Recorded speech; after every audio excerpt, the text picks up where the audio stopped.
In the winter of 1348, a butcher in a small village outside Lübeck sealed the heavy oak door of his smokehouse and walked away. Snow piled against the stone walls.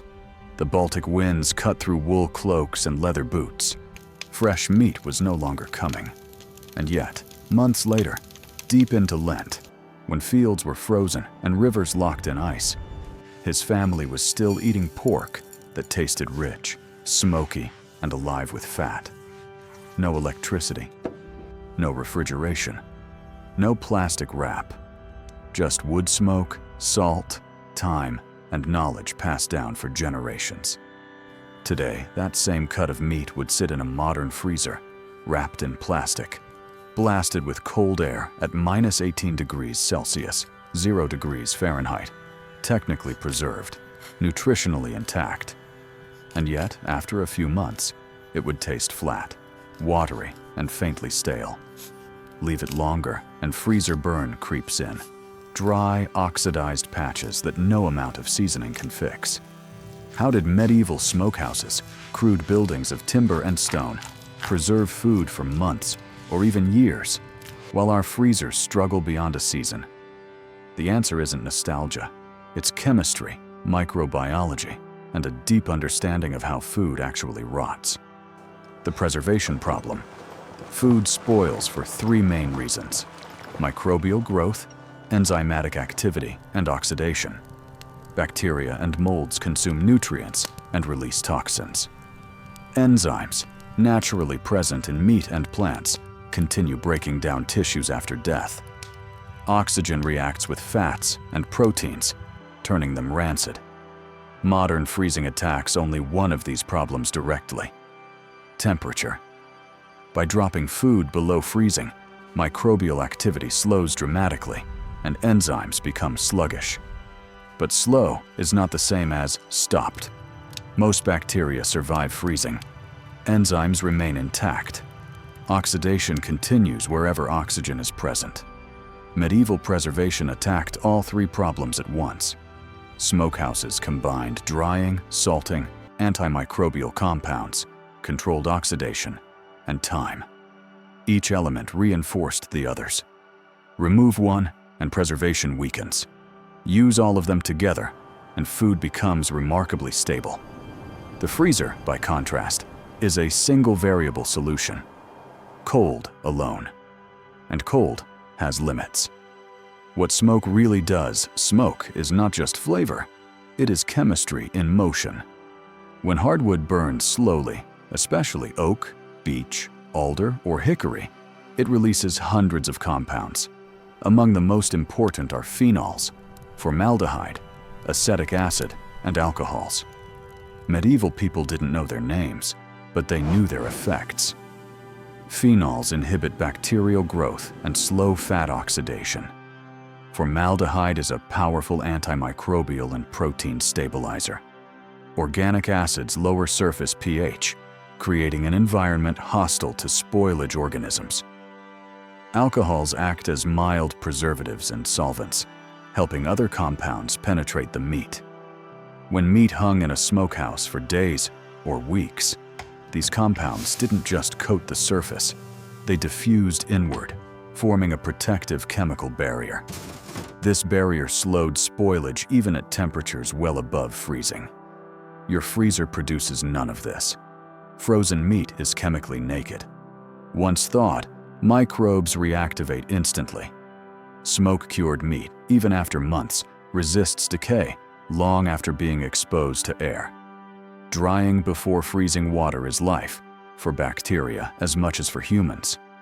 Microbes require free water to grow. Remove that water, and spoilage slows dramatically. Medieval smokehouses were designed to dehydrate food gradually. Meat hung in moving air warmed by low heat. Over weeks, moisture evaporated from the surface and then from deeper tissues. The process was slow enough to avoid cooking, but fast enough to prevent rot. This reduced water activity, the amount of unbound water available to microbes. Even a small reduction has massive effects. Many bacteria cannot grow below a water activity of 0.90. Properly smoked meats often dropped below 0.85. Freezing does the opposite. Ice crystals form inside muscle fibers, rupturing cell walls. When the meat thaws, that damaged structure releases water, creating a wet surface ideal for bacterial growth. This is why thawed meat often leaks fluid and spoils quickly. Medieval meat came out of the smokehouse dryer, firmer and more stable than it went in. Salt as strategy salt was not used casually.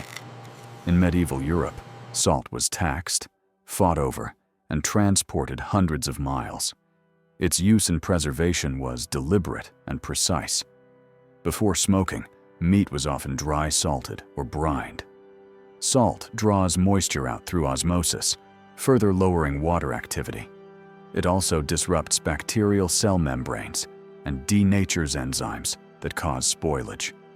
Crucially, salt penetrates slowly. Medieval butchers understood timing. Too little salt, and the meat rotted. Too much, and it became inedible. Recipes varied by climate, season, and animal. Salt and smoke worked together. Salt opened pathways in the tissue. Smoke compounds followed those pathways deeper into the meat. The result was preservation from the inside out. Freezers use no salt at all, unless the cook adds it later. And by then, structural damage has already been done. Cold isn't neutral. Modern culture treats cold as harmless, but freezing is violent at the microscopic level. Ice crystals puncture cell membranes, proteins unfold, fats oxidize where oxygen is trapped. Over time, sublimation, the slow evaporation of ice, causes freezer burn even in sealed packaging. Commercial freezing tries to minimize this by freezing rapidly, creating smaller ice crystals. Medieval smokehouses didn't need speed. They relied on gradual transformation. Slow drying preserved structure. Smoke stabilized fats. Salt protected proteins. Time was an ally, not an enemy. This is why centuries-old descriptions of smoked hams mention texture. Firm, sliceable, resilient, not mushy or watery. Controlled microbiology. Not all microbes are enemies. Smokehouses created selective environments. Harmful bacteria struggled to survive. Beneficial molds and bacteria, especially on the surface, sometimes thrived. These organisms competed with pathogens, consumed oxygen, and added further protection. In parts of Germany, France, and the Alps, smokehouses produced meats that developed stable microbial ecosystems. These ecosystems acted like living armor. Freezers sterilize nothing. They pause everything equally. When thawed, the microbial race resumes with no built-in advantage for beneficial species. Medieval preservation didn't stop biology. It guided it. Temperature isn't the point. Many medieval smokehouses operated at temperatures between 15 degrees Celsius and 30 degrees Celsius, 59 to 86 degrees Fahrenheit. Some cold smoked meats were never exposed to heat above ambient air. By modern standards, this seems reckless. Yet spoilage was rare when techniques were followed correctly. Why? Because temperature alone doesn't cause rot. It accelerates processes that require water, oxygen, and vulnerable tissue. Remove those, and warmth becomes less dangerous. Freezers rely entirely on temperature. Lose power for a day, and food becomes risky. A smoked ham could survive temperature swings for weeks. Resilience was built into the system. Storage. After smoking, once cured, smoked foods were not sealed away in plastic. They were hung in pantries, cellars, or rafters. Cool, dry, and ventilated. Airflow mattered. Darkness mattered. Rodent protection mattered. But constant cold did not. Some smoked meats lasted 6 months, others a year or more. Fish in Scandinavia, smoked and dried, could last through multiple winters. And when spoilage did occur, It was often visible or smellable long before it became dangerous. Mold patterns, surface changes, and odors were understood signs. Freezer spoilage is often hidden until thawing. Damage accumulates invisibly. Flavor as preservation flavor wasn't a side effect. It was feedback. Strong smoke flavor meant sufficient chemical protection. Firm texture meant proper drying. Saltiness indicated correct curing. Taste guided technique. Modern preservation hides feedback. Freezer food tastes fine until it doesn't. By then, damage is irreversible. Medieval food told you its condition every step of the way. Energy and dependence. A medieval smokehouse required wood, time, and attention. Once built, it functioned independently. A freezer requires continuous electricity, industrial refrigerants, complex supply chains, and constant maintenance. It works brilliantly, until it doesn't. In 2003, a power outage in the northeastern United States caused millions of dollars in food loss in under 48 hours. Smoked foods would have survived. Resilience mattered more than convenience. Why the knowledge-faded industrialization centralized food production. Refrigeration allowed meat to be transported long distances quickly. Smoking became flavoring, not preservation. Regulations discouraged traditional curing due to variability. Plastic replaced airflow. Speed replaced patience.